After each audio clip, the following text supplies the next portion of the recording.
Сәлеметсіз бе оқырман? Видеоны көрмес бұрын лайк басып, тіркеліп кетуді ұмытпаңыз. Әйелімен ақыры ажыраспады. Отбасылы еркекпен көңіл қосқан әйелдің әңгімесі. Айнұр әуежайда жұмыс істейді. 2 жыл бұрын күйеуімен ажырасып, ата-анасына ұлымен қайтып келген. Жасы 30-ға тақап қалған жас келіншек жеке өмірін басы бос ер азаматпен жайғастырғысы келетін. Бір күні ол басқа бөлімде жұмыс істейтін әріптесі Нұрболатпен сапарға барды. Нұрболат өте биязы, жарқын, мейірімді, жомарт жігіт. Нағыз армандағы ер азамат дерсің. Сол бір аптаға созылған сапардан кейін екеуін бір-біріне тіл жетпес күш баурап әкетті. Ол Айнұрмен кездесуге сыйлықсыз, гүлсіз келмейтін. Оған Нұрболаттың сүйіспеншілігі, қамқорлығы ұнайтын. Айнұр оның үйленген, басы бос емес екенін білгенше, өзін бақыттың құшағында жүргендей сезінетін. Оның үстіне әйелі тұңғышына құрсақ көтеріпті. Бірақ Айнұрға жақында ажырасатынын айтты. Оған екіқабат болған соң ғана үйленгенін, сүймейтінін айтып, Айнұрды иландырды. Бірақ үйленген соң ол сәби шетінеп кетіпті. Оны сүймеймін ғой, мен онымен жатпаймын. Арамызда ештеңе жоқ, дүниеге келетін баламыз үшін тұрып жатырмын. Айнұрдың Нұрболатқа жаны ашыды. Оны өзінен басқа ешкім түсінбейді деп ойлады.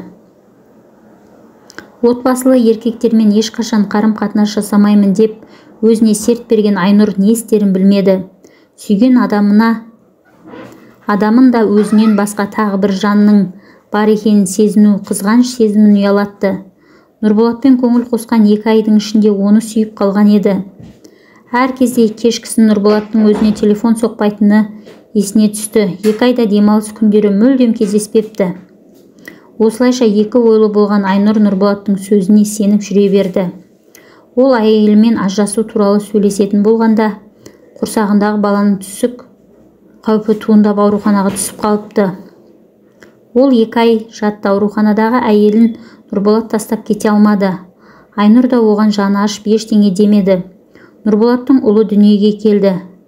Айтып бүйтіп 1 жыл өтті. Сенбі-жексенбі күндері Айнұр үшін азап болды. Екеуі анда-санда пәтер жалдап кездесіп жүрді. Тойымсыз махаббаттың буына құмарлары қанбай, күн ұзақ екеуі төсектен тұрмайтын. Жаным кішкене күте тұршы, балам 40-нан енді шықты, біраз аяқтансын, сосын ажырасамын, сені сүйемін. Білесің ғой, әйелім ауырыңқырап жүр. Мұндай кезде тастап кеткенім болмас. Нұрболаттың сөзіне имандай сенген Айнұр әр күні үмітпен ат батырып, әр таңын іңкәр сағынышпен атыратын болды. Бір күні ұялы телефонына оның әйелі хабарласты. Кім екенін білгісі келді. Айнұр өткенде сүйіктісіне хабарлама жіберіп еді. Соны әйелі оқып қойған ғой деп ойлады. Айнұр қателестіңіз деп тұтқаны қоя салды. Біршама уақыттан кейін ұялы телефоны тағы да дыңылдады. Айнұр, мен Нұрболаттың әпкесімін. Сенде ұят деген бар ма өзі? Жайына қалдыр менің інімді. Әйелі бар, баласы бар еркекпен жүргенге ұялмайсың ба? Ұятсыз. Нұрболат оны жақсы көреді, сүйіп қосылған. Екеуі ажыраспайды. Ол қоймасаң, жұмысыңа барамын. Айқайлап сөйлеген зілді дауыстан Айнұр қорқып кетті. Кімге сенерін білмеді. Әпкесі Нұрболаттың көңілінде не болып жатқанын қайдан біледі, кімді сүйетінін қайдан біледі. Ертеңде Нұрболатпен кездескенде ол мен әпкеммен сөйлесемін, сені жақсы көретінімді, ажырасатынымды да айтамын деп иландырып кеткен еді. Бұл жағдайдан кейін оның туыстары Айнұрды мазалаған жоқ. Бірақ Нұрболат міндетті түрде ажырасатынын, Айнұрмен бірге болатынын, біраз уақыт беруін өтінді. Содан бері және бірнеше ай өтті. Тіпті кездескенде Айнұрдың көзінше әйелі хабарласа қалса, Нұрболат не болды сонша, звондай берме, айттым ғой саған, киімді жуып қой деп әйеліне тіккеңдеп сұс көрсетіп қоятын.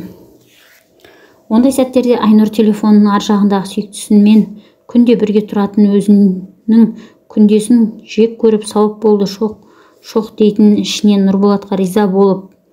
Ол әйелдің қиналғаны Айнұрды мүлдем таңғалдырмады, ойландырмады. Басында бір ғана ой болды, ол мені сүйеді. Ғашығының ажырасатын уақытын күте-күте шаршаған Айнұр бірден Нұрболаттан кетуге бел буып, бір апта телефонын көтермеді. Енді міне екеуі машинада отыр. Нұрболат Айнұрды қаусыра құшақтап алған. Мойнынан шашынан иіскеп, жаным, сен неге ертерек кездеспедің екен маған? Сендей ешкімді сүйген емеспін. Не деген қатал тағдыр, сенсіз өмір сүре алмаймын. Асылдың анасы сен болсаң ғой, шіркін, үшеуміз сондай бақытты болар едік. Сенен бала сүйгім келеді, сен маған туып бересің ғой. Иә. Ертесінде Айнұр жұмыста болғанда Нұрболат түскі уақытта келіп, есік алдына шығуын сұрады. Көліктің артқы орындығында баласы отыр екен. Көліктен шығып Асылды қолына алып, мамаға келдік, сенің мамаң мама деп, сәбиді Айнұрдың қолына ұстатты. Бетінен шөпілдете сүйді. Ыңғайсызданып қалған Айнұр не едерін білмеді. Нұрболаттың кішкентайына деген шексіз махаббатын көрді. Өзінен аумайтын томпиған балдырған көз алдынан кетер емес. Мамасы деген несі? Сонда балдырғанның өз мамасы қайда қалмақ? Сәбидің кінәсі қанша? Өзінде де бала бар емес пе? Әйелінің кінәсі қанша? Ажырасамын деді, баланы өзіме алып қаламын деген жоқ па? Қандай есі дұрыс? Ана нақсүйеріне кетіп бара жатқан күйеуіне баласын бере салады екен. Ақымақтық, немесе мені ақымақ көре ме? Айнұр бұл сөздердің Нұрболаттың өзін кетіп қалмасын деп алдары қатып айтқанын түсінді. Әлі де болса бірталай уақыт осындай күйде жүре беруін оған ыңғайлы болып тұр. Соңғы айларда қанша рет Айнұр не істеймін жаным деп сұрағанда Нұрболат кішкене шыда балам, кішкене өссін, кішкене шыда жаным балам, бала бақшаға барсын дейтін. Жоқ, бұдан артық шыдай алмаймын. Не ол таңдауын жасасын, не мен кетемін. Айнұр нақты шешімге келді. Нұрболат әдетінше жаным сәл қалды, күте тұрсаң дей беріп еді. Айнұр, болды, ештеңе айтпа, тойдым балам, тусын дедің, балам қырқынан шықсын дедің, балам жүрсін дедің, балам сөйлесін дедің. Енді онда мектепке барсын, сосын оқуға түссін, сосын үйленсін, сосын немересін көріп алайын, сосын ажырасам. Нұрболат жетеді. Айнұр ашуға булығып, өкініштен күйіп, көліктен атып шықты. Бұл жігіттің ешқашан отбасынан ажырамайтынын түсінді. Әншейін алдаусыратып, сүйем күйеммен мұны пайдаланып келген. Кеудесіне өксік келді. Көшенің ортасына тұрып алып айқайлағысы келді. Бейне бір түстен оянғандай күй кешті. Телефонын өшіріп жұмысын ауыстырды. Өне бойын кеңдеп алған дерттей болған Нұрболатқа деген алабұртқан сезімнен әрең арыла бастады. 3 ай дегенде көңіл жарасы жазылдау. Бірақ 2 жылдай кеткен уақытта алданған үміті, күте-күте қажыған сенімнің ақталмағаны есіне түссе, жүрек тұсы өкініштен шанши жөнелді. Осы оқиғадан кейін 1 жыл өтті. Халыққа қызмет көрсету орталығына келген Айнұр кіре берісте шығып бара жатқанда Нұрболатты көрді.